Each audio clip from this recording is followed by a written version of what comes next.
சோத்திரம் தகப்பனே. அப்பா, எங்களை அதிகமாக நேசிக்கிற நல்ல பிதாவே உமக்கு சோத்திரம் சாமி. இந்த நாளை கொடுத்திர அப்பா உமக்கு சோத்திரம். நான் அதிகாலையில் உண்மை துதிக்கவும் உண்மை ஆராதிக்கவும் எனக்கு இந்த வாய்ப்பு கொடுத்திர சாமி. அதுக்காக சோத்திரம் தகப்பனே. கொடுத்த ஒவ்வொரு வார்த்தைகளுக்கு வசனத்துக்கு சோத்திரம். அப்போ ஆவிக்குரிய விஷயத்தில் நாங்கள் வளர்ந்திருக்கிறோனாக்கா எங்களை நாங்களே சோதித்து பார்க்க வேண்டும் என்று சொல்லியிருக்கிறீங்க. இந்த உலக பேச்சுகள், இந்த உலக பழக்கத்தில் நாங்கள் விலகி இருக்கிறோமா இல்லையான்றது நாங்கள் எங்களை சிந்தித்து பார்க்க வேண்டும் சாமி. ஆவிக்குரிய விஷயத்தில் வளர வேண்டும் என்றால் நாங்கள் எப்படி இந்த உலகத்தில் நாங்கள் வாழ வேண்டும்ன்றது உணர்த்திருக்கிறீங்க. இதோ உங்களுடைய வார்த்தைகளும் வசனத்தையும் இயேசு கிறிஸ்துடைய நீங்கள் இதயத்தில் வைத்து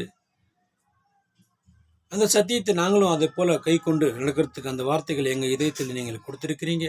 உங்களுடைய சமாதானமும் உங்களுடைய கிருபையும் உங்களுடைய நீதியும் உங்களுடைய சாந்தமும் எங்களுக்குள்ள வாசம் செய்வதாக இருந்தால் நாங்கள் உண்மையிலேயே உண்மை பின்பற்றி கொண்டிருக்கிறோம்ன்றது நாங்கள் உணர்கிறோம்ப்பா. உங்களுடைய சமாதானம் எங்களுக்குள்ளே இல்லாத போய்விட்டாக்கா நாங்கள் இந்த உலக மக்களை போல இருப்போன்றது நாங்கள் பார்க்குறோம்ப்பா. பலப்படுத்துங்க சாமி.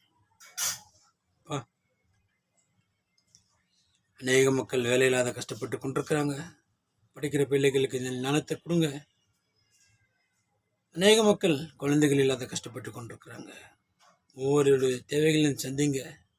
அந்த கர்ப்பத்தின் கனிகள் நீங்கள் ஆசீர்வதிங்க. அந்த கர்ப்பத்தை திறந்து அதில்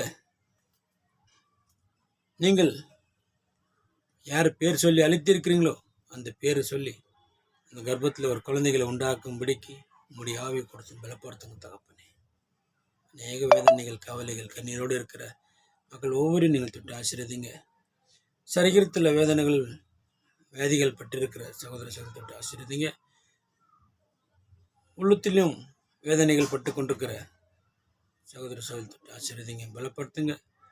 சமாதானத்தை கொடுக்குற தேவன் நீங்கள் ஒருவரை தகப்பனே. உங்களுடைய சமாதானம் இருந்தால் எல்லோரும் சமாதானத்தோடு இருப்பாங்க உணர்கிறேன் தகப்பனே. உலகம் கொடுக்க முடியாத சந்தோஷத்தையும் சமாதானத்தை நான் தரேன்னு சொல்லியிருக்கிறீங்கப்பா. எல்லாருக்கும் சமாதானத்தை கொடுத்து ஒவ்வொரு நீங்கள் ஆசீர்வதிங்க, பலப்படுத்துங்க. என் சபை மக்கள், சபை மூப்பர்கள், என் பங்கின் மக்கள், பகுதி மக்கள், திக்கட்ட பிள்ளைகள், வாலிப பிள்ளைகள், குழந்தைகள், முதியோர்கள், உலகத்திற்கிற ஒவ்வொரு ஜீவங்களையும் உன் கரங்களில் போடுறோம். ஒவ்வொரு ஜீவங்களுக்கும் உணவு கொடுக்குற தேவனையும் கொடான கூடி சோத்திரம் சாமி. 1000 வருஷமும் உயிரோடு இருக்கிற தேவனையும் உங்களுக்கு சோத்திரம்.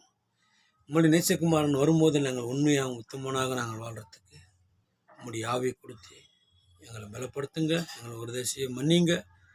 நாங்கள் செய்த குறைகள், குற்றங்களை எங்களை எடுத்து போட்டு உங்களுடைய சத்தியத்தின்படி நாங்கள் நடக்கிறதுக்கு உங்களுடைய சத்திய ஆவியை கொடுத்து எங்களை பலப்படுத்த வேண்டும் என்று எங்கள் மீட்பரும் ரட்சகரும் முடிக்கும் வரும் இயேசு கிறிஸ்துவின் நாமத்தில் நான் ஜெபிக்கிறேன். ஜீவனுள்ள நல்ல பிதாவே.